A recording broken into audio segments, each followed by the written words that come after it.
কেমন আছো দাদু ভাই? আমি ভালো আছি। দাদু এই নাও চা। না, এখন তো খাওয়া যাবে না, বুঝে না, ইফতারের পরে খাও। হ্যাঁ, আচ্ছা বলো তো দাদু ভাই, ইসলামের মূল ভিত্তি কয়টি?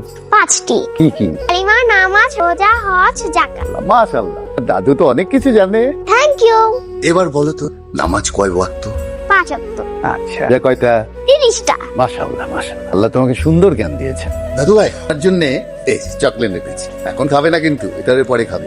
আচ্ছা দাদু ভাই, আমি আমার বন্ধুকে উঠতে দিয়ে আসি। আচ্ছা দিয়ে আস, কিন্তু তোমার বন্ধুকেও বলে দেবে ও যেন দিনের বেলা না খায়, ইফতারের পরে খেতে হবে। এই নাও কিটক্যাট, এটা কিন্তু ইফতারের পর খাবে, ঠিক আছে? আমার জ্বর আছে, এটা আমি খাবো না। আরে এটা খেলে জ্বর কমে যাবে। আচ্ছা দাও। এই তুমি ওর সাথে কেন কথা বলো? আলিশা, তোমাকে বারণ করছেন ওর সাথে কথা বলতে? সরি মামুনি। জেবা, রান্না করে দিন। বাকি কাজ শেষ করে দ্রুত চলে যাও। তোমাদের কোনো কথা বললে কোনো গুরুত্ব দাও না, পরিবেশটাও বুঝো না, কোথায় কি বলতে হয়, কিভাবে চলতে হয় সেটা সীমাবদ্ধ বুঝতে হয়। জেবা আসো। কি হচ্ছে রে? আন্টি মাসছে আইসা চকলেট দিতেছি। তোরা না বারবার করছি আশা আমার দিক থেকে কিছু দিতাম না, কিছু দিলে না কবি। আমি ওকে কইছি আমাকে তাও জোর করে দিছে।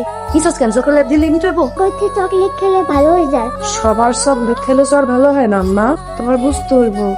আলিশা মামুন অনেক বড় লোক, জ্বর হইলে চকলেট খাইবো, ফল ফ্রুটস খাইবো, ভালো আছে। গরিব মানুষ চকলেট খাইতে আরো কি জ্বর হয়, খাবার হয়। আচ্ছা